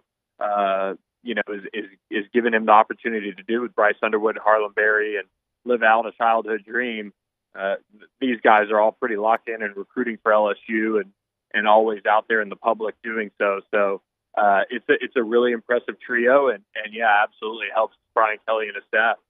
You mentioned the one public commitment that was from Charles Ross, a 4-star linebacker from the Houston area. What else can you tell us about Charles Ross? Yeah, Charles Ross is one of the fastest linebackers in the country. He's out of Houston North Shore, which gave LSU Caleb on Chasson and has really been good to LSU at times throughout the last couple decades now. And for Charles Ross, he's really kind of blown up. And Blake Baker is somebody that liked him a lot when he was at Missouri and when he got to LSU and he went through his recruiting rounds in January, said, you know what, I'm going to go ahead and offer him. And now he's dropped, multiple sub 10.7, 10.6, even 100-meter time. So when you're looking at a guy that is about 6'2", 200 and can move like that, you're bringing a lot of speed right away to this defense, which you need in the SEC. And he was pretty productive for this North Shore team that went all the way to state last year. They've got a ton of talent year in, year out. And so he was one that as Blake Baker extended that offer that we had circled at the Bengal Tiger that could very well end up in the class just from the relationships that were built early on and that proximity to home. And so when he got to LSU this past weekend, it was one we had our eye on. And sure enough, Blake Baker got him to go public. He's really excited about it and announced his commitment late Saturday night. Speaking of linebacker, the number 1 linebacker by On3, 5-star Jonah Williams from Texas. Number 2 linebacker in On3 is a Georgia product, Tavian Wallace. Those two guys are in Baton Rouge as well. Any chance for the Tigers to land one of the top 2 linebackers in the country? Yeah, they took steps in the right direction, I think, with both. And Jonah's an interesting one because he's a big baseball guy. So he checked out some of the LSU football and baseball sides of things while he was there. He's being recruited at safety. And that's where he really wants to be recruited by these colleges. He feels like his athleticism will allow him to be a safety at the next level, which we'll track as he grows up and all of those things. But he is very, very talented. He's got a bunch of schools after him. I think he's still pretty open, and LSU took some steps in the right direction to stay in the mix there. And then Tavian Wallace is somebody that the last staff was on pretty heavily and recruiting him hard and had him on campus for a visit, I believe, in the fall last year. So there's kind of some good early groundwork being laid there. He's still one that has 4 official visits elsewhere set already. So you'd like to see him set an LSU official visit if they're going to stay in the hunt there. His brother, Trevin Wallace, is going to be a draft pick out of Kentucky and was really, really talented coming out of high school as well. And Tavian has a lot of that, and we like him a lot. Like you said, as the number 2 linebacker. But again, just a lot of positivity on that one, and we'll kind of see how it goes and if they can get an official set. You mentioned in your kind of opening comments there about this weekend that LSU got 1 public commitment. Would you expect here over the next week or so some activity on LSU's side? Yeah, I don't know the timing on it just yet, but they are trending well for a couple more big targets, and who knows when some of these guys want to make their decisions public. But we're hearing good things. So we'll see if those in fact do go through. But anytime you get guys on campus and they do give you a decision that's obviously big, you want to see them obviously take the next step and go public. And some guys have their process that they're following and their maybe their own way of doing it too. That might take a little bit more time than back in some days when it was just make a Twitter posts or whatever. Right. Now it's videos, or now it's whatever else is going on. You got to have the edit. You got to have the edit put up.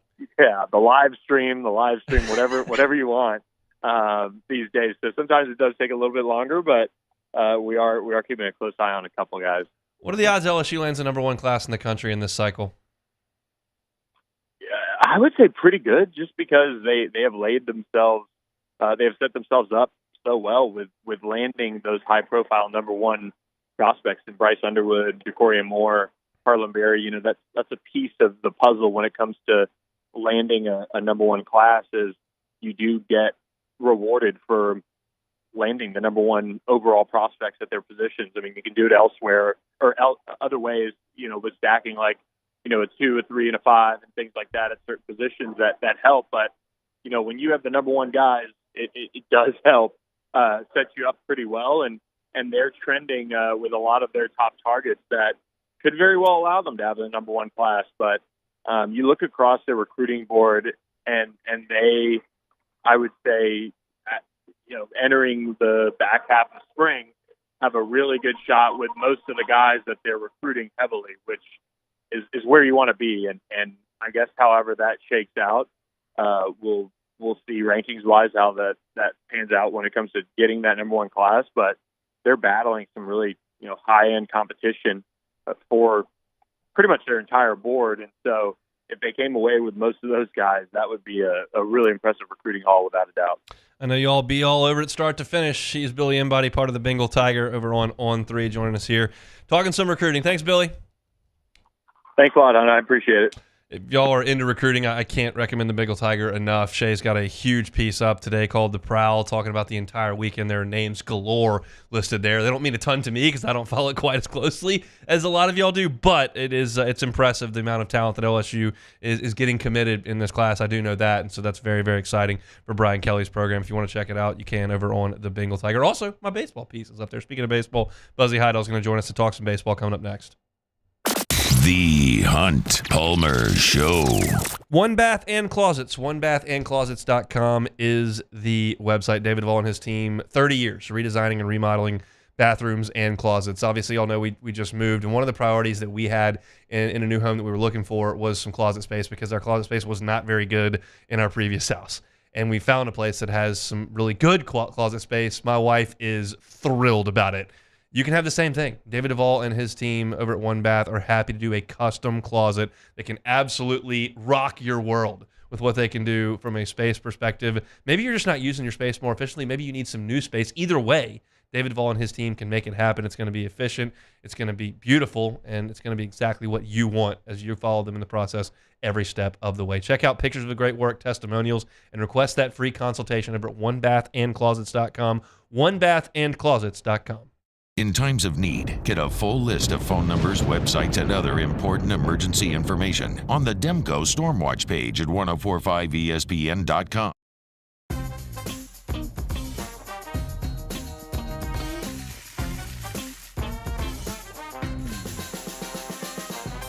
The best kept secret in town is out. Discover Tallulah at the Renaissance Hotel on Bluebonnet.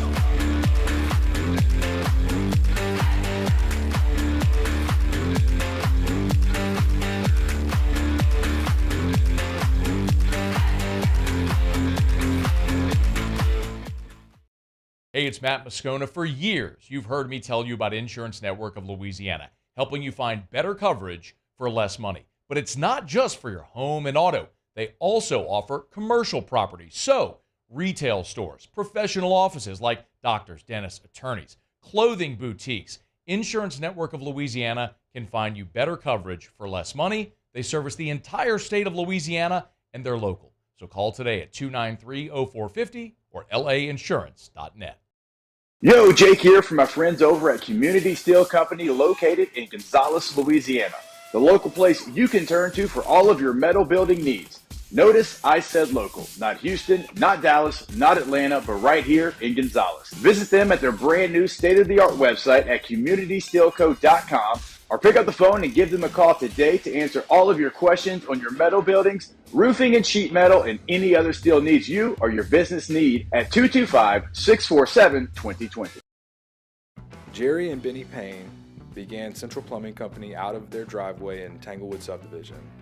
50 years later and 4 generations down the road, we continue to serve Baton Rouge and the surrounding areas for all of their plumbing needs. Residential, commercial, industrial, or hospitality, Central Plumbing is here 24/7, 365. We want to thank our customers, family, and friends for 50 years of success. And looking forward to 50 more. I've been doing business with Luba for 25 years. They're dependable, trustworthy. It's just the attention to detail with our clients. Our folks have years and years of experience. They're highly trained professionals. But many companies have that asset. What I'd like to think makes Luba a bit different is that we use those talents in a way that truly is dedicated to serving the needs of the folks who depend on us. At Relief Windows, we're more than windows. We're windows, doors, hardy plank, and vinyl siding. But our #1 product is always customer satisfaction. On Tuesday's OTB, what does LSU baseball need to do in their final tune-up for SEC play? Plus, the latest from LSU Tiger Spring football and talking on Saints with Nick Underhill. Off the bench, 7 to 10 a.m., 104.5 ESPN.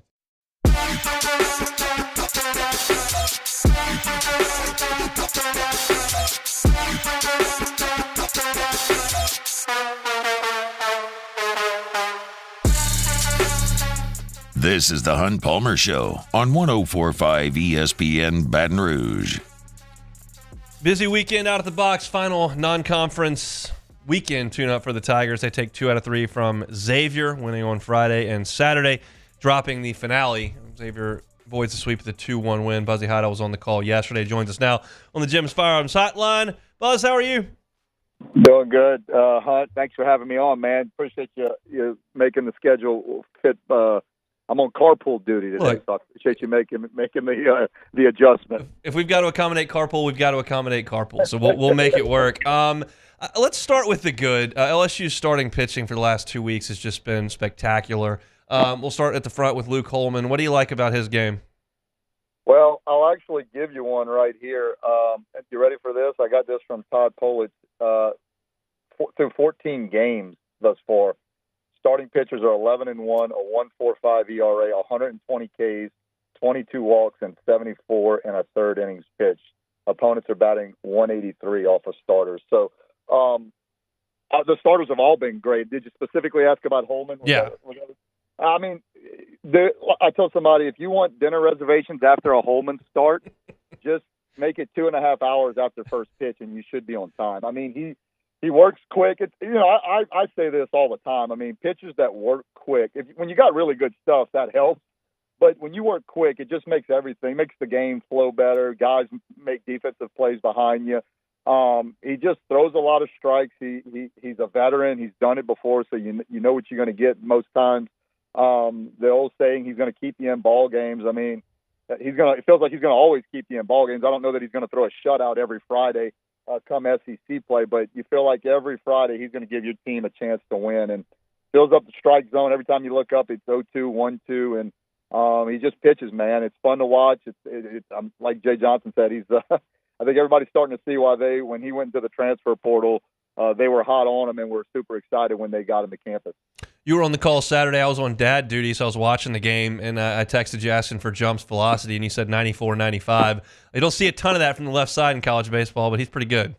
Yeah, jump's impressive, and that's 2 quality starts in a row for him. I mean, what he did against Louisiana Lafayette, I think he was perfect going through like 5 or through 4 2/3 or something like that in Texas, and then really good Saturday. Another guy that fills up the strike zone from the left side. As you said, LSU hadn't seen much of that over the last few years, and it seems like every time you look, we've got a lefty that they're bringing out that throws anywhere from 92 to 96 miles an hour. So a bunch of lefties. Gage Jump is as good as anybody right now that I've seen from the left side, and another guy that's going to be a big piece of the puzzle on the weekend when SEC play opens up, which obviously is this weekend against Mississippi State.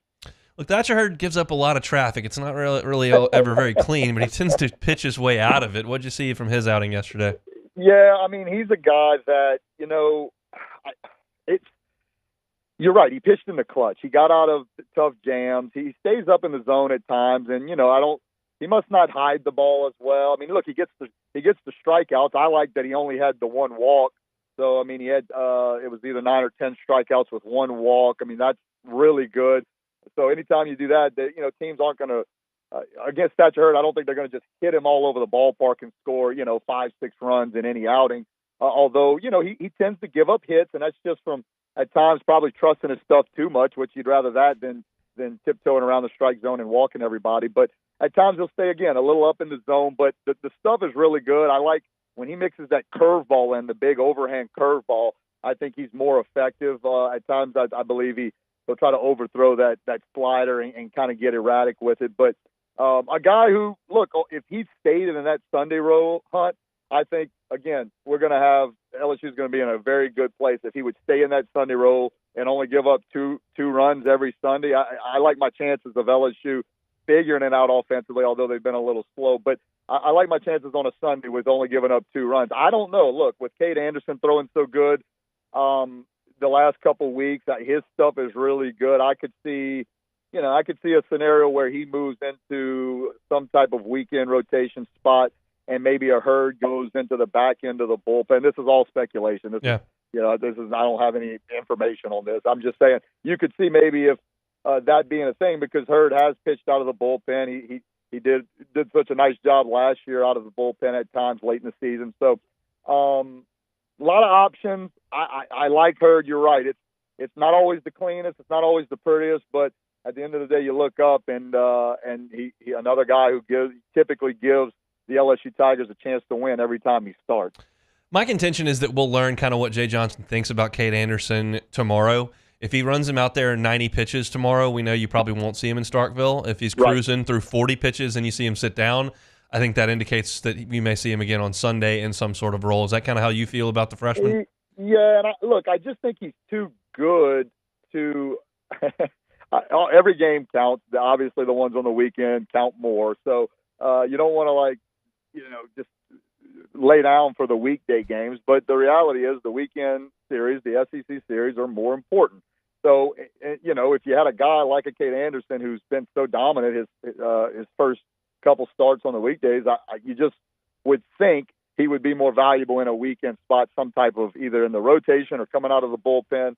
But you're right. We'll know a little more tomorrow, I think, on how long he goes and what the pitch count looks like to kind of get inside Coach Jay Johnson's head and see what he's thinking moving forward for the SEC series.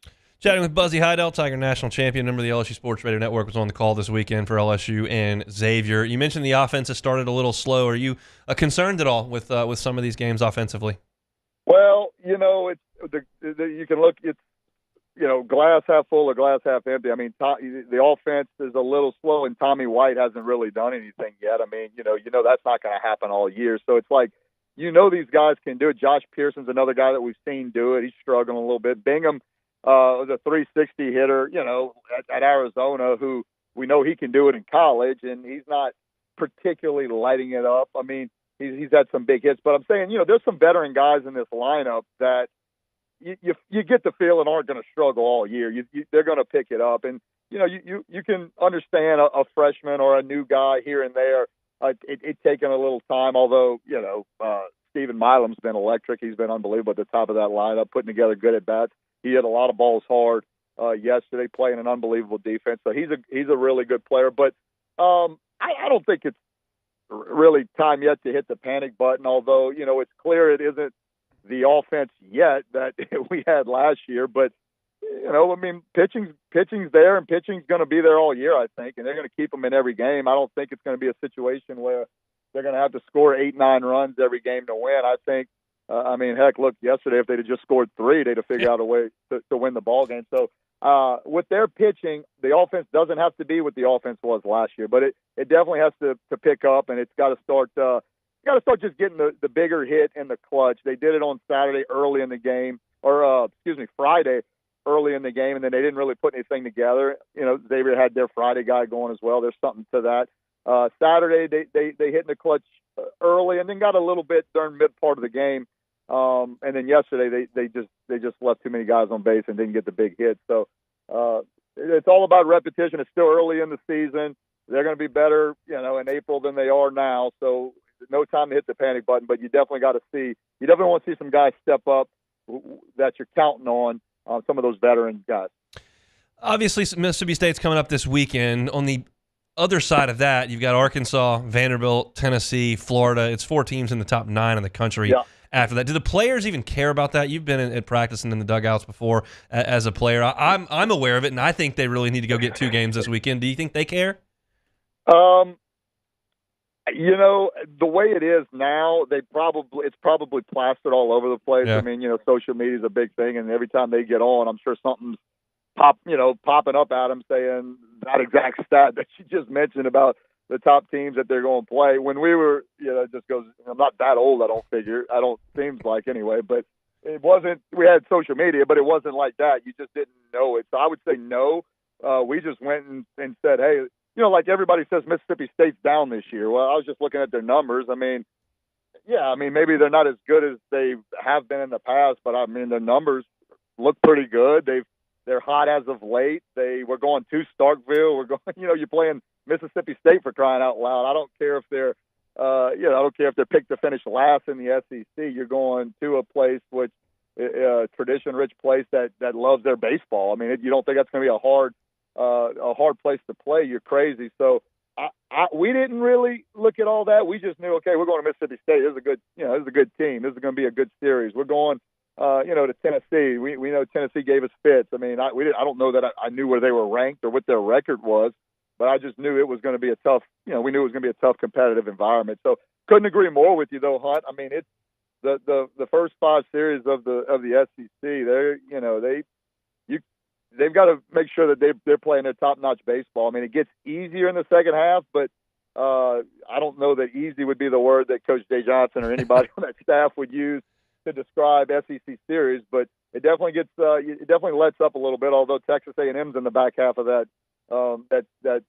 SEC schedule, and they're last I checked still undefeated. So this is when it gets fun, though. This is when you want to be at the ballpark. You want to make those road trips because Starkville, all those places, that's fun places to go. And they don't like LSU a ton. They like us, they like the fan, they love everybody. They want to beat us. You know what I mean?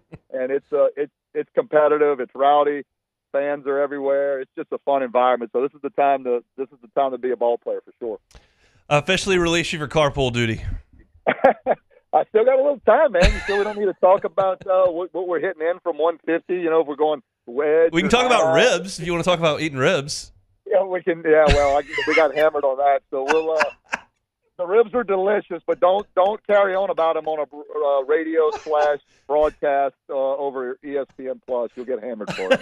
All right, Buzz. We'll talk soon, man. Thanks. Thanks. All right, Hunt. Bye. He's Buzzy Heidel, former Tiger. And a member of the LSU Sports Radio Network. Apparently, he and Duggar got talking about ribs for a little while on the broadcast on Saturday, and some people got a little cranky about it. They're just trying to have some fun. I enjoy Buzz and Dougie. Buzz and Dougie. It'd be Doug and Buzzy. Either way. All right, we'll talk some basketball when we come back. It's the Hunt Palmer Show. You are now listening to the Hunt Palmer Show. Boudreaux's Electric. Neil and Melissa Boudreaux have been running Boudreaux's Electric for 40 years, and they're giving you the ability to give yourself the peace of mind of knowing you're not going to lose power. Whether you work at home, you've got young children that can't be in a 97-degree house in the summer when the power goes out, you don't have to deal with that if you get a Generac generator from the folks over at Boudreaux's Electric. They'll send somebody out, have it professionally installed. They can turn this around in 10 days or so.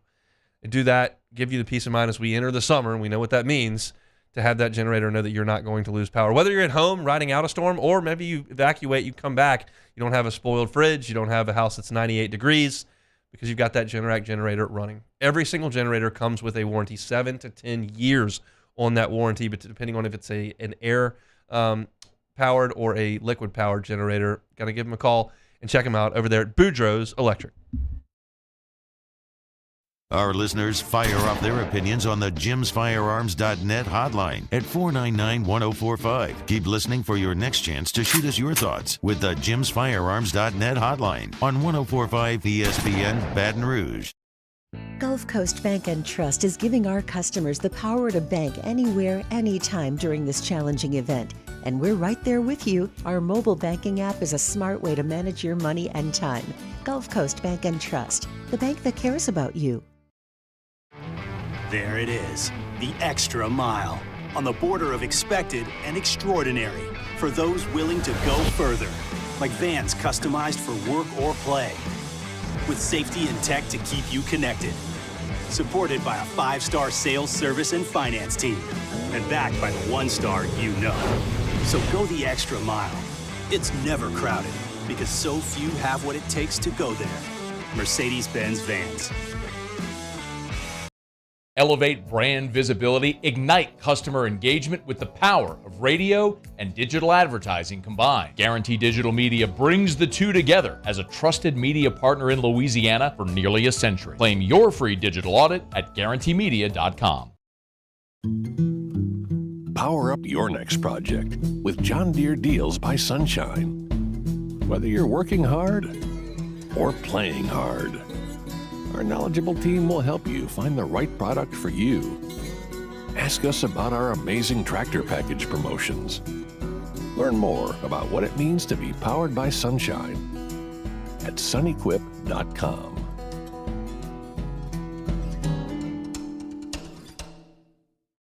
Dylan Cruz here to tell you about Six Rings Baseball and Softball Camp. If you live on the North Shore and play ball, go to Six Rings Camps with former LSU assistant coach Dan Canaveri. His knowledge is second to none, and your child will improve and have fun doing it. Camps were held at Coquille Park and Six Rings Academy in Covington with 4 sessions over the summer. Full day and morning only sessions are available from ages 7 to 13. Go to sixringsbaseball.com or call 985-206-9096. Learn the game to love the game. Electricity is all around us, and our families depend on it. Every day is sparked by the power of a cold drink or a warm meal, a movie night, and a comforting light at the end of a dark hallway. From sunrise to sunset, playtime to bedtime, our team is ready to take care of your electrical needs. Even in the case of an after-hours emergency, the light in your life shines brighter with Mr. Electric. BRAC teamed up to reimagine your parks, and you imagined big. With your help, we went to work, creating 12 beautiful community parks across the parish. A family-sized water park, miles and miles of trails, and parks just for your dogs. There are more places to splash, to explore, to run wild, and even soar. You imagined. Moscona inviting you to join us for Monday's AFR, presented by Relief Windows. Recapping a busy weekend. Tiger baseball against Xavier, basketball squad against Mizzou, and the NFL legal tampering period opens. We'll have the latest 3 to 6, 104.5 ESPN Baton Rouge.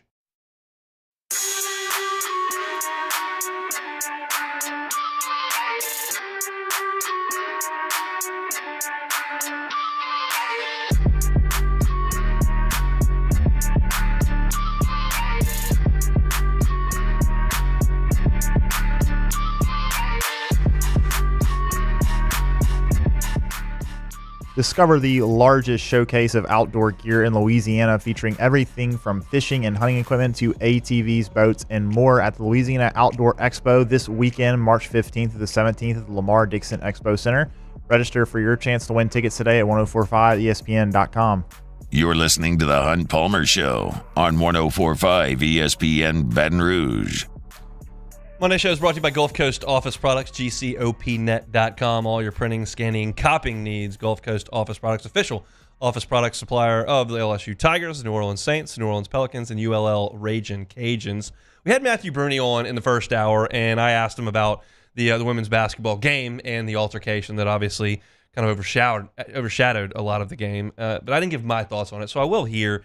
As far as the altercation goes, if you have strong feelings as to whose fault it was, whose acts were more egregious, if you have strong feelings on that, you're wearing a purple and gold sweatshirt or a garnet and black sweatshirt. If you think this is South Carolina's fault, they were the instigator, Cardozo threw the push, then you're a big LSU fan. If you think Mulkey's what she said was pathetic and Flau'jae was John and Angel Reese pulled hair, then you're a South Carolina fan. The fact of the matter is there were like 8 people who were out of line, and they were wearing 2 different colors. The game was ridiculously physical for a women's basketball game, and it's because these are really good teams. They have strong players, and they hate each other. And it was physical from the start. And yes, there was one foul being called in the second half. That's probably a little bit too far on the lenient side. But Angel Reese was pulling Cardozo's hair, and you can't do that. And Flau'jae and the girl were both jawing at each other, and that's not really necessary either. Cardozo was completely out of bounds to run across the floor and shove someone that's not looking. I don't care what size she is. I didn't like Kim's press conference after. Doesn't matter, but I didn't like. Everybody here was just in the wrong. And it's because these 2 teams are good and hate each other. And that part of it I like. I like the fact that these teams are good. They care. They care about their school. They care about winning championships. And that intensity level creates really exciting basketball and occasionally boils over. And that's kind of what Dawn Staley said. I'm not Dawn Staley's biggest supporter here, but I jived with her press conference more than I did Kim's. But that's okay for Kim to back her players and to be intense and to say some of the things that she said. Like, basically, the line is here, and everybody kind of went just over it. A little too much jawing, a little too much shoving, a little bit too much at the podium. It was all a little too much. Nobody threw a punch. Nobody's catastrophically injured. Nobody was completely out of line in the press conference, and this thing is over as of today. But my point as I watch this is that neither is without blame here. Neither program, neither coach, neither team is without blame, and the refs can shoulder a little bit as well. Can we also talk about the fact that it took the referees 30 minutes to review what happened? I don't know if you were watching the game, but I did not watch all 30 minutes of that. I did pay attention to the game, but I did not watch all 30 minutes. It literally took them 30 minutes to review everything that happened to see what they were going to do in terms of players getting thrown out the game and everything. And it's just it doesn't make any sense to me why it took that long. It's just absurd how long it took them to do that. Yeah, I mean, I was at the box and we had the TV and we were watching it, and I was watching baseball, so I did not monitor that entire thing. But yeah, I mean, it was both sides, and I've seen a lot of LSU fans that are dumping it all on South Carolina because that's the way they play, and that Cardozo with the push is the most. It gets the most eyeballs. So I get where LSU fans are coming from there, but if you just watch the entire thing and you don't show your school colors there, everybody was one step out of bounds there. From a basketball perspective, though, if I'm LSU, I feel okay about playing South Carolina. South Carolina's better than LSU. I don't have any problem saying that. But I think on a neutral floor, now having seen those teams play for 80 minutes, I give LSU a chance in that game. And that's how they should feel. They should not feel like South Carolina is some sort of boogeyman. Yeah, they're undefeated. They've lost one game in 2 years. I know the whole deal. But now we've seen 40 minutes of it. LSU was an injured basketball team yesterday, and I thought went punch for punch with them for a lot of the game. No, they were down like 8 a lot of the game, but that's just a couple shots. And I think they're better defensively, and they've got to get healthy. They've got 2 weeks. They need Michaela Williams and Angel Reese to lay on the couch for 3 days. They need to get healthy. And then I'm going to talk about this when this tournament comes in 2 weeks as kind of a key for them the first weekend. I'm assuming they're going to win their first 2 games. If they don't, well, the discussion's moot. But they really need to blow some people out and get into that bench in the second half and let their top 6 sit as much as they possibly can. And I do think, because I asked Matthew Bruni this question, I think that I hate conspiracy theories, and I don't like thinking about those kind of things, but I think when you're talking about a sport like women's basketball that is growing and it's gaining popularity and it's an entertainment product, there's a piece of that selection committee that's going to want to create a situation. I think they're going to split Iowa and LSU and South Carolina and try to get all 3 of those teams in the Final Four. Yeah, I think they will too. And I think that I don't know what's the juiciest matchup of the 3. it's probably South Carolina's probably involved there, and it's probably Iowa. It's probably Iowa and South Carolina because of Caitlin Clark. But LSU is pretty big brand in the sport right now as defending national champion. So I think, well, I hate thinking about that kind of stuff. I think that they will do that. Yeah, when decision time comes. And just going back to the game, I watched the entire game, start to finish, and LSU out-rebounded South Carolina, which I think they're only the second team in the whole season to out-rebound South Carolina, which goes to your point. I think they can play with them too. It's just obviously South Carolina is just way more depth than them. They can play nine people. LSU can maybe play 6 or 7, especially with injuries right now. But LSU shot 37% from the field. That to me, that and they had 17 turnovers, and South Carolina got 22 points off turnovers. That's the difference in the game right there. So I do agree with you though. On a neutral, this was basically a home game for South Carolina. It was in South Carolina in a different city, but it was basically a home game for them. So I do agree as well. I think if they meet up again, that LSU with some more depth, when we have Michaela Williams back to full strength, they can definitely compete with them. And to your point, the depth was what happened to the PMAC. They ran out of gas. They were so fired up and firing all cylinders, and they got that lead, and then they just ran out of gas in the PMAC in that game. Men's basketball, LSU finishes the regular season with a win over Missouri. Let me be perfectly blunt. That first half was atrocious by LSU. I thought they played awful in the first half. Turning the ball over 8 times, missed 5 free throws, didn't shoot it well from 3. It was sloppy, giving way too many good looks to Missouri, who's not a good offensive team. I hated the first half by LSU. In the second half, I thought LSU played very well. I don't know if there were adjustments made. I don't know if there was some talking to at halftime. I can't tell you exactly what happened in terms of doing things differently, but I thought Trey Hannibal was great in the second half. He scored 19 points in the second half, made 6 of his 7 attempts, had 5 assists as well. And this has kind of become a theme over the last 3 weeks. As Trey Hannibal goes, that's kind of what LSU's doing. And I never thought I would have said that back on Thanksgiving, that Trey Hannibal would be the key to this team. I always liked Trey Hannibal's energy and understanding that he's a little bit limited because he doesn't shoot the ball from the outside, but he's the heartbeat right now. Yes, they need Tyrell Ward knocking down some threes. Yes, Jordan Wright is the most experienced player who's got the ball in his hands a lot. Yeah, Hunter Dean and Will Baker kind of doing their thing from time to time, but the energy and the guy that makes this thing work right now is Trey Hannibal, and he was very, very good in the second half of the game. We know that LSU built up a 21-point lead with 4 minutes and 5 seconds to go in the game, and frankly had a chance to lose it if they didn't make some free throws late. That's pretty poor, but it is what it is. They did enough. I just want to give a massive hat tip to Missouri for going 0-18. That's impressive. We said we didn't think they could do it, but they did it.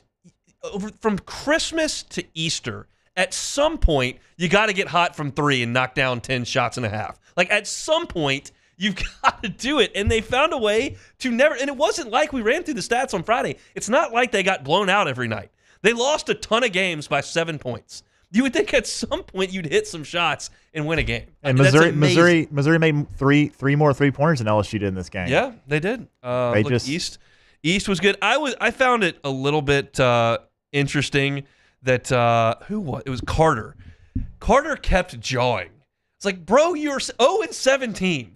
I can't take you seriously with all this trash talk when you haven't won a game since St. Nick was going through chimneys. I can't deal with that kind of trash talk. I guess trying to get in the game and play hard, and I'm all for that. But the trash talking when you've lost 17 straight it's pushing it. And I know that you and I also, when we both watch LSU basketball games, whenever they happen to get a lead, you're just thinking the whole time, okay, Missouri's going to make a run. They're going to do it. And then LSU goes up 21 with 4:40 left to play. I'm like, okay, they're going to hold a lead for one other time. I did it against Arkansas. It's the only other time they ever held a lead. I'm like, hey, they're going to hold the lead. No, 4:40 left. Do we know if they made bad beats on Van Pelt's show? They had to have. They were up 21 and a 4.5 point number, and they didn't cover. They did not cover. They only won by 4. That's just that's something. So Missouri will go to Nashville and try to win their first game of the season. LSU won a game in Nashville last year, so we'll see if Missouri can get it done. Tigers and Mississippi State Thursday at 1 o'clock, right when we start. LSU and Mississippi State will start in the SEC tournament. Tigers need to win a game if you're thinking about hosting an NIT game, so we'll see how that goes. But LSU finishes at 9-9 in year 2 under Matt McMahon. We got one segment to go. We'll play Take It or Leave It coming up next. The Hunt Palmer Show. Platinum Window Tint. Platinum Window Tint LLC.com. We know summer is coming. It's undefeated. It shows up every single year. You can reduce your energy costs by getting with the folks at Platinum Window Tint. Whether it's a commercial property, your home, let the folks from Platinum Window Tint come over and tint your windows so that the sun doesn't create such a mess in your home, whether it's energy costs, whether it's dimming floors, whether it's furniture, whether it's products in your business that get affected by sitting in the sun. You can fix that with Platinum Window Tint. The website is platinumwindowtintllc.com. They, of course, do automobiles as well as buildings. So if you'd like to get a tint on your car so that when you get in the summer, it's a little bit more comfortable. We know that cars can be ridiculous in July and August around here. It's the folks over there at Platinum Window Tint. Check them out online, platinumwindowtintllc.com. In times of need, get a full list of phone numbers, websites, and other important emergency information on the Demco Stormwatch page at 1045ESPN.com. It was a humid day, barefoot children play, looking for that summer shade. Time just slips away. Oh, Louisiana, some kind of hold on me. Like cypress stumps, your roots are planted deep inside of me. There it is, the extra mile, on the border of expected and extraordinary, for those willing to go further. Like vans customized for work or play, with safety and tech to keep you connected. Supported by a 5-star sales, service, and finance team, and backed by the 1-star you know. So go the extra mile. It's never crowded, because so few have what it takes to go there. Mercedes-Benz Vans. Jerry and Benny Payne began Central Plumbing Company out of their driveway in Tanglewood subdivision. 50 years later and 4 generations down the road, we continue to serve Baton Rouge and the surrounding areas for all of their plumbing needs. Residential, commercial, industrial, or hospitality, Central Plumbing is here 24/7, 365. We want to thank our customers, family, and friends for 50 years of success. And looking forward to 50 more. I've been doing business with Luba for 25 years. They're dependable, trustworthy. It's just the attention to detail with our clients. Our folks have years and years of experience. They're highly trained professionals, but many companies have that asset. What I'd like to think makes Luba a bit different is that we use those talents in a way that truly is dedicated to serving the needs of the folks who depend on us. Dylan Cruz here to tell you about Six Rings Baseball and Softball Camp. If you live on the North Shore and play ball, go to Six Rings Camps with former LSU assistant coach Dan Canaveri. His knowledge is second to none, and your child will improve and have fun doing it. Camps were held at Coquille Park and Six Rings Academy in Covington with 4 sessions over the summer. Full day and morning only sessions are available from ages 7 to 13. Go to sixringsbaseball.com or call 985-206-9096. Learn the game to love the game.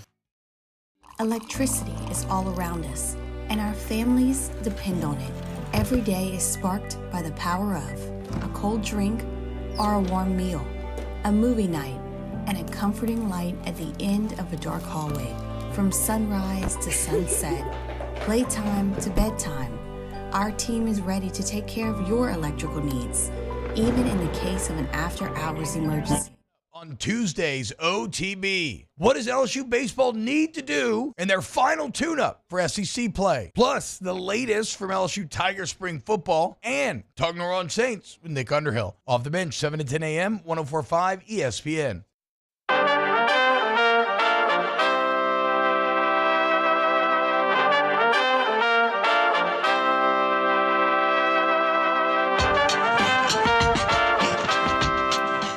This is the Hunt Palmer Show on 1045 ESPN Baton Rouge.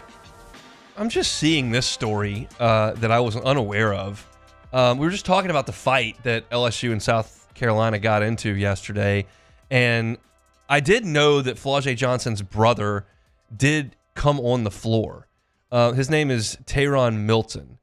And he was in the stands, and when Flau'jae got pushed over by Cardozo, he jumped onto the floor. He was arrested and taken to jail, where he remains today, 24 hours later. It said Milton briefly made contact with Cardozo before he was led away by police. He made his way onto the court by pushing down an SEC employee and stepping on her shoulders to get past. I watched the video footage I could find on ESPN.com, and I didn't see this part. I looked for it, and I couldn't tell exactly where he shoved the person and stepped on her. I feel like we got to have a little bit of common sense here. You want to take him to a little security checkpoint in the bottom of the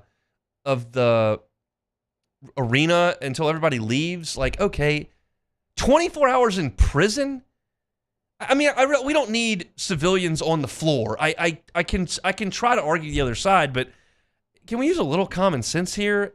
I don't know that this is a handcuff, orange jumpsuit, 24 hours in the slammer situation for jumping over the scores table when his sister got decked. That seems ridiculous to me, but what do I know? I'm not in law enforcement. All right, Beck, let's play a little Take It or Leave It.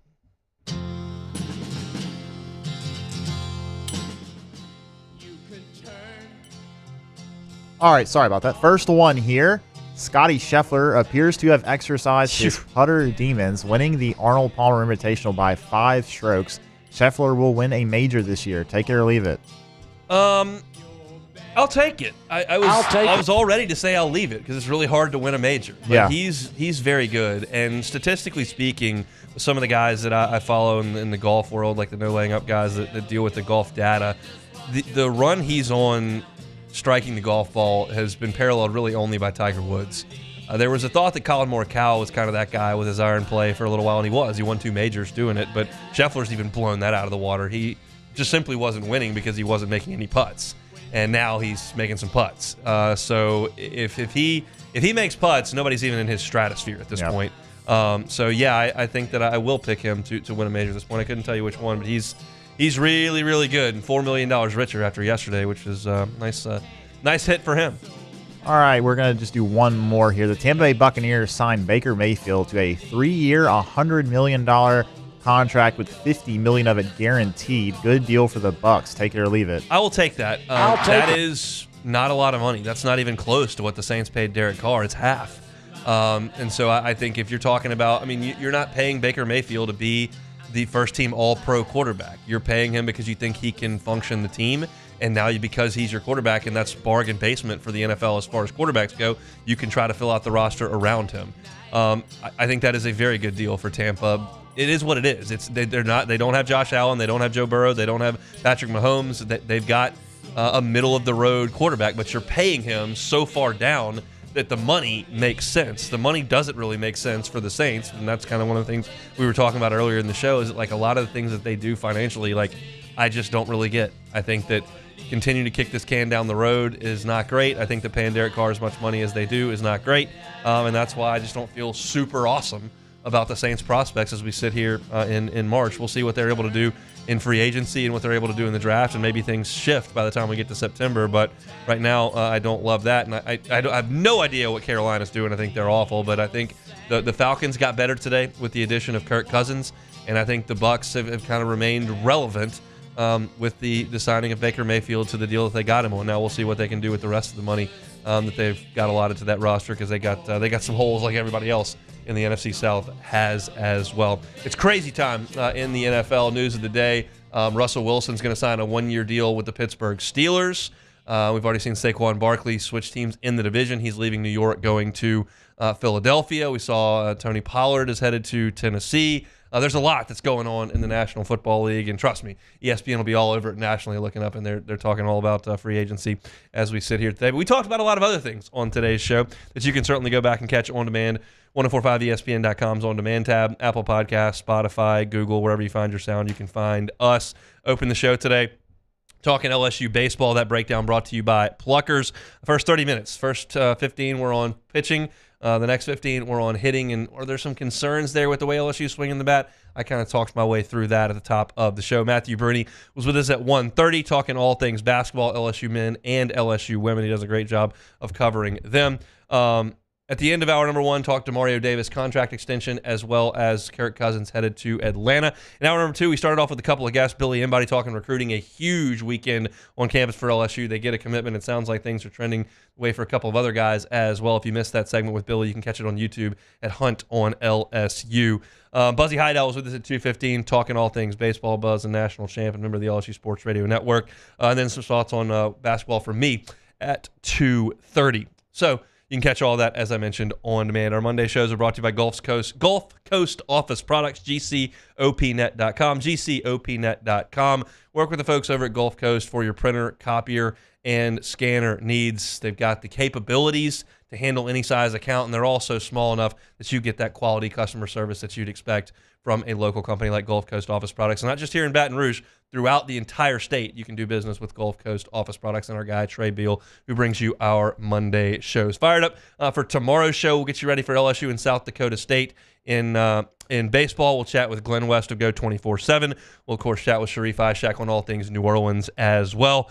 That'll about do it for us here on this Monday. Hope your work week is off to a good start. Matt Moscona is going to drive you home coming up next on After Further Review. We're back tomorrow, same time, same place from 1 to 3. You're listening to the Capital City's leader in sports talk. That, of course, is 104.5 ESPN Baton Rouge. The only thing that matters from a loss is if you get back up when you fall.